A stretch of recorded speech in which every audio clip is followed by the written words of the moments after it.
Hello दोस्तों, आज की इस वीडियो में आप लोग को बताऊंगा कि आधार ऑपरेटर और सुपरवाइजर एग्जाम का जो तीसरा वीडियो और तीसरा चैप्टर आ चुका है इस चैनल पे। तो आप वीडियो को पूरा वॉच कीजिए, क्योंकि पिछली वाली वीडियो में बहुत सारे भाइयों ने कमेंट की थी कि सर जो कि तीसरा वाला चैप्टर जल्दी से जल्दी लाइए। तो यहाँ पे जो तीसरा चैप्टर आपके कहने पर आ चुका है, तो आपको इस वीडियो को ध्यान पूर्वक देखना है कि क्या क्या इंपोर्टेंट क्वेश्चन आ रहे हैं। तो वीडियो को प्लीज एंड तक वॉच करना। अगर आपको कोई दिक्कत आती है आधार ऑपरेटर और सुपरवाइजर से रिलेटेड, तो आप हमसे क्वेश्चन पूछ सकते हो। चलिए, तो यहाँ पे हम जो पढ़ लेते हैं इसका जो कि चैप्टर का नाम क्या है, ऑन बोर्डिंग नामकरण एजेंसी कर्मचारी। तो कुछ इस प्रकार से चैप्टर का नाम है। तो इसमें टोटल 25 क्वेश्चन है। 25 क्वेश्चन में आपको सही सही आंसर आपको देना है, ठीक है। तो चलिए, तो अभी हम वीडियो को स्टार्ट करते हैं बिना किसी देरी के। तो वीडियो को प्लीज लाइक करना, शेयर करना और चैनल को सब्सक्राइब करना। तो पहला क्वेश्चन हमारा कह रहा जो कि पंजीयक और नामकरण एजेंसियों केवल द्वारा प्रदान या अतिरिक्त नामकरण अपडेट सॉफ्टवेयर का उपयोग करती है। तो कौन सा सॉफ्टवेयर उपयोग करती है जो नामकरण करते हैं? तो आप लोगों को पता है कि जो हमारा जो यूडीआई से रजिस्टर्ड होता है, तो आपका जो कि आंसर हो जाएगा बी नंबर का ऑप्शन सही हो जाएगा, यूडीआई वाला ऑपरेटर जो सुपरवाइजर है वही वाला सॉफ्टवेयर यूज करते हैं, ठीक है। तो आपको इसका आंसर बी नंबर का आंसर लगा देना। चलिए, तो हम दूसरा क्वेश्चन पढ़ लेते हैं। रजिस्ट्रार खाली जगह रजिस्ट्रार और ईंट एक के साथ ऑपरेटर पर्यवेक्षक की ऑन बोर्डिंग प्रक्रिया का समन्वय करता है। तो क्या करता है इसमें? तो आप इसको पढ़ लीजिए कि आंसर नंबर सी सही है। तो ऑथोरिटी रेड हेड ऑफिस या ऑथोरिटी का रीजनल ऑफिस, ठीक है। तो आपको सी नंबर पे सही टिक लगा देना। तो आप इसको पढ़ लीजिए, आप ऑपरेटर और यहाँ पे, ठीक है। तो आप इस प्रकार से देख लीजिए। तो चलिए, तो यहाँ पे तीसरा ऑप्शन सिलेक्ट कर लेते हैं और पढ़ लेते हैं।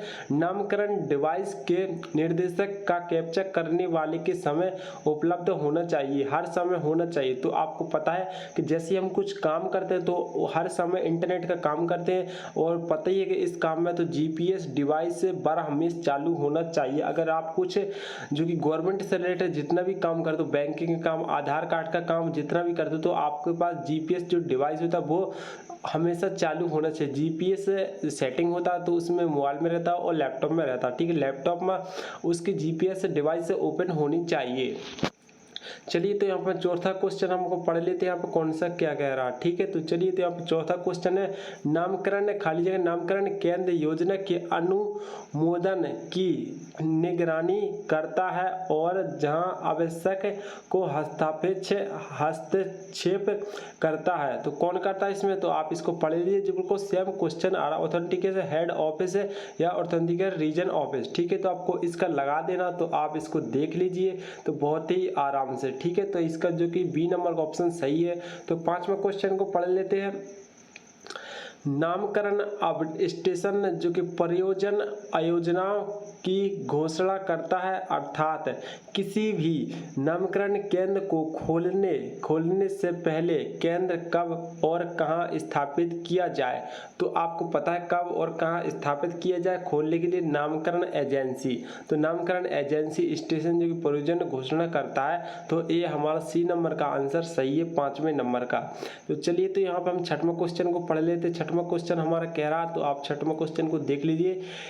खाली जगह को जो कि डैश डैश डैश को यह सुनिश्चित करने और साबित करने की आवश्यकता की कि उन्होंने नामकरण केंद्र पर तैनात किए जाने वाले सक्रिय ऑपरेटर आवश्यक मशीनों को हार्डवेयर को प्रमाणित किया। तो किसको प्रमाणित किया? तो आपको पता होगा कि जो नामकरण एजेंसी होता है तो उसी को ही प्रमाणित किया है, ठीक है। तो आपको जो डी नंबर का ऑप्शन है तो उसको सही टिक कर देना। तो चलिए, तो यहाँ पर सातवां क्वेश्चन पढ़ लेते हैं। Dash dash dash UDI portal नामकरण केंद्र की जानकारी अपडेट करता, कौन करता? तो आपको पता ही कि नामकरण एजेंसी वही यूडीआई का जो काम पूरा संभालता, ठीक है। जो पर्चे करता, रजिस्ट्रार और ऑपरेटर सुपरवाइजर एक हमारे जो कि कार्यकर्ता होते जो काम करते हैं, और जो यूडीआई पोर्टल नामकरण केंद्र अपडेट, जो कि अपडेट कौन काम करता है, नामकरण एजेंसी, ठीक है, जो नामकरण एजेंसी यूडीआई से रजिस्टर होता तो वही काम करते हैं, ठीक है। तो 8वां क्वेश्चन को पढ़ लेते हैं। ऑन बोर्डिंग की प्रक्रिया के दौरान खाली जगह को इंटरनेट से कनेक्ट की आवश्यकता है, किसकी आवश्यकता है, नामकरण ग्राहक, तो उसको जो कि इंटरनेट से कनेक्ट होना चाहिए, ठीक है। तो चलिए तो यहाँ पर 9वां क्वेश्चन को देख लेते हैं। नामकरण स्टाफ की ऑन बोर्डिंग की प्रक्रिया के दौरान नामकरण क्लाइंट को किससे कनेक्ट होना आवश्यक है। तो आपको पता, जैसे अगर आप कुछ काम करते हो, इंटरनेट का काम करते हो, तो उसमें इंटरनेट बहुत ही ज़रूरी है। इसलिए आपको पता है कि जो नामकरण का अपडेट हम काम करें, इंटरनेट रजिस्ट्रार, इंटरनेट और ऑब्जर्वर, ठीक है। तो इस प्रकार से तो आपको इंटरनेट में इससे सेलेक्ट कर लेना ऑन बोर्डिंग। तो चलिए तो यहाँ पर 10वें क्वेश्चन को पढ़ लेते हैं। नामकरण एजेंसियों को डैश डैश डैश के लिए ऑन बोर्डिंग प्रक्रिया से गुजरना होगा। तो इसका जो आंसर है बिल्कुल राइट आंसर, तो आप इसका बी नंबर का ऑप्शन सही लगा दीजिए। स्वयं नामकरण स्टेशन और नामकरण कर्मचारी, तो इसका 10 में का जो कि बी ऑप्शन सही हो जाएगा। तो चलिए तो यहाँ पे 11वां ऑप्शन यहाँ पे सिलेक्ट कर लेते हैं और पढ़ लेते हैं।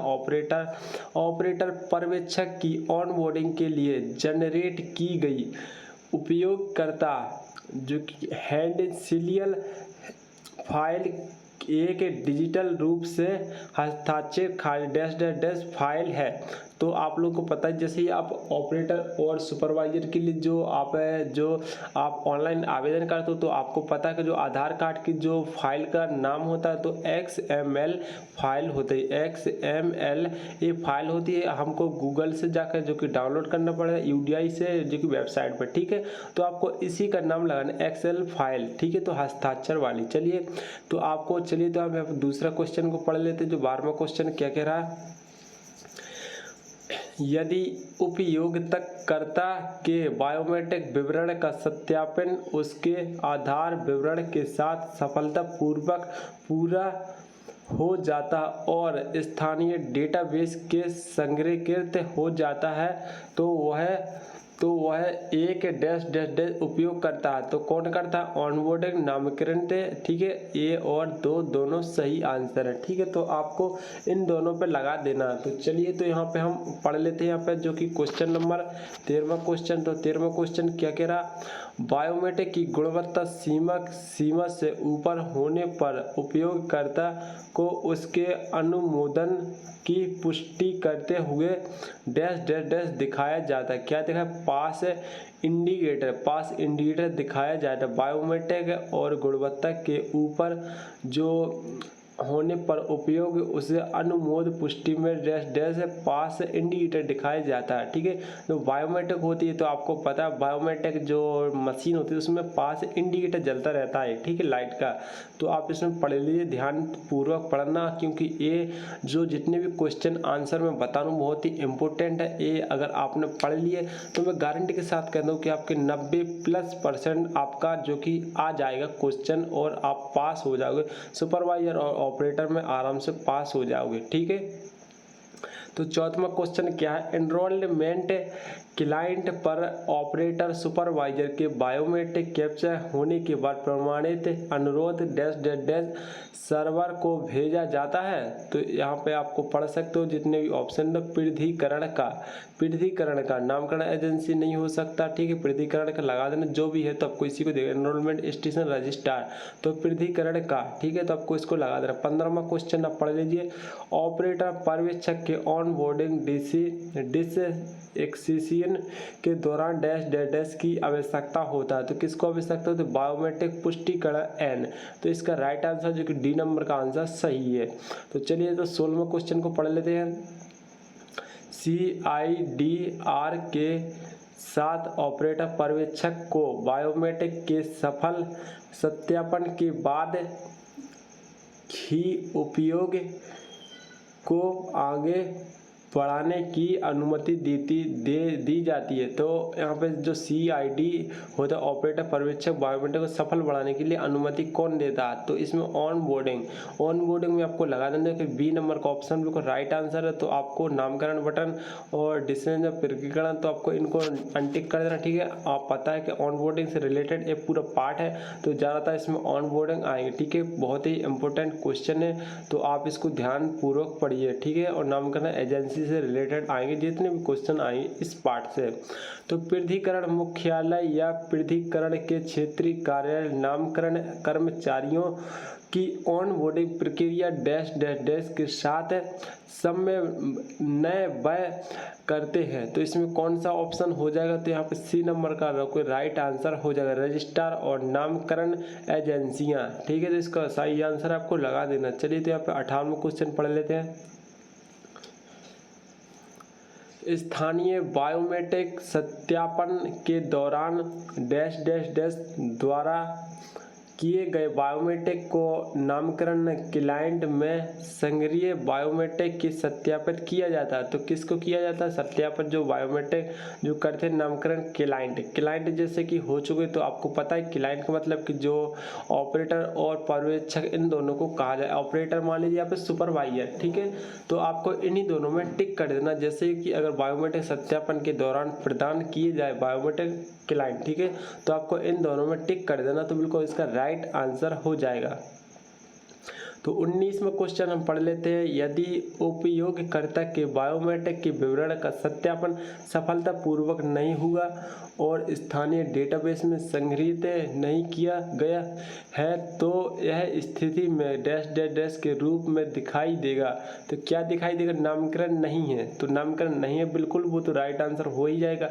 तो आपको पता है सफलतापूर्वक पूरा नहीं हुआ, तो जो डेटाबेस में क्या माना जाएगा? बिल्कुल नामकरण नहीं है। नामकरण यहाँ पे सक्रिय हो जाता है या फिर नामक्रिय अस्वीकार कर लिए गए, ठीक है। तो आप इसका जो कि C नंबर का ऑप्शन रोका गया, ये भी सही है। नामकरण नहीं किया, नामकृत ऑन बोर्डिंग, तो इसका C नंबर का ऑप्शन सही टिक लगा देना है। तो जो 20वां क्वेश्चन है, नामकरण एजेंसी पोर्टल पर नामकरण केंद्र की जानकारी अपडेट करेगी। नवीनतम URL की पुष्टि डैश डैश की द्वारा जानी चाहिए। तो इसका राइट आंसर जो कि C नंबर का ऑप्शन सही है, तो आपको C नंबर का ऑप्शन सही लगा देना। तो यहाँ पे QMIS पोर्टल नूडल अधिकारी, तो उससे आपको नूडल आपको याद कर लेना। तो नूडल जहाँ भी आ जाए तो नूडल अधिकारी, तो आपको इसमें आंख मीच के लगा देना, ठीक है। QMS है नूडल अधिकारी। तो चलिए तो यहाँ पे हम पढ़ लेते 21वां क्वेश्चन। डैश डैश डैश और डैश डैश डैश के लिए ऑनबोर्डिंग और स्थानीय बायोमेट्रिक सत्यापन नामकरण क्लाइंट पर लॉगिन करने के लिए अनिवार्य। तो क्या है इसमें? ऑपरेटर और सुपरवाइजर, ऑपरेटर पर्यवेक्षक जब तक वो अपना फिंगर कैप्चर नहीं करेंगे, जब तक वो लॉगिन नहीं कर पाएंगे, ठीक है, तो बायोमेट्रिक सत्यापन नहीं कर पाएंगे। तो चलिए तो इसका आंसर हम देख लीजिए, ठीक है। तो चलिए तो यहाँ पर 22वां क्वेश्चन पढ़ लेते। प्रमाणीकरण के दौरान ऑपरेटर पर्यवेक्षक के बायोमेट्रिक की तुलना उनके स्वयं के डैश डैश डैश के समय के अनुसार द्वारा प्रदान किए गए बायोमेट्रिक से की जाती है। तो किसके द्वारा की जाती है? नामकरण आपको जो B ऑप्शन का आपको राइट आंसर लगा देना है। तो चलिए 23वां क्वेश्चन पढ़ें। नामकरण ग्राहक जांच करता है कि ऑपरेटर पर्यवेक्षक dash dash dash dash dash या नहीं है और उन्हें ऑनबोर्डिंग के प्रभावित करता है। तो कौन करता है? ए और बी दोनों निम्नलिखित ब्लेडेस और ऐसे डेटेड ऑन ब्रेड, ठीक है। तो आपको इसको लगा दें। 24वां क्वेश्चन क्या? ऑपरेटर पर्यवेक्षक बिना संबंध के मल्टीपल एनरोलमेंट क्लाइंट पर ऑन बोर्ड हो सकते हैं। तो बिल्कुल इसमें गलत आंसर बिल्कुल नहीं हो सकते, तो आपको इसको B नंबर का ऑप्शन लगा देना, ठीक है। तो काली सूची में गए संचालित पर्यवेक्षक को अलग अलग प्रमाण पत्र का प्रयोग कार्य करने की अनुमति दी जा सकती है? तो बिल्कुल गलत आंसर, बिल्कुल जो कि अनुमति नहीं दी सकती कार्यकर्ता को। ठीक है, जो संसदीय काली सूची में जैसे कि आपकी ब्लैक लिस्ट आईडी हो चुकी है, तो आपको कैसे काम करने के लिए अनुमति दी जा सकती है? तो बिल्कुल नहीं दी जा सकती है। ठीक है, तो इसका राइट आंसर है बी नंबर का ऑप्शन। ठीक है, तो यहाँ पर जो हमारा चैप्टर वो समाप्त हो चुका है। तो आई होप कि आप लोगों को ये चैप्टर नंबर 3 पसंद आया होगा और वीडियो अच्छा लगा होगा। अगर वीडियो अच्छा लगा, वीडियो को लाइक कीजिए, शेयर कीजिए और चैनल को सब्सक्राइब कीजिए। चलिए, तो अभी हम फिर मिलते हैं कोई नई वीडियो के साथ, चैप्टर नंबर 4 के साथ, और तब तक के लिए हमको इजाज़त दीजिए। तो फिर मिलते हैं कोई नई वीडियो के साथ। चलिए, तो आप लोगों ने वीडियो इतने ध्यानपूर्वक देखा, तो सभी लोगों को दिल से thank you so much and bye.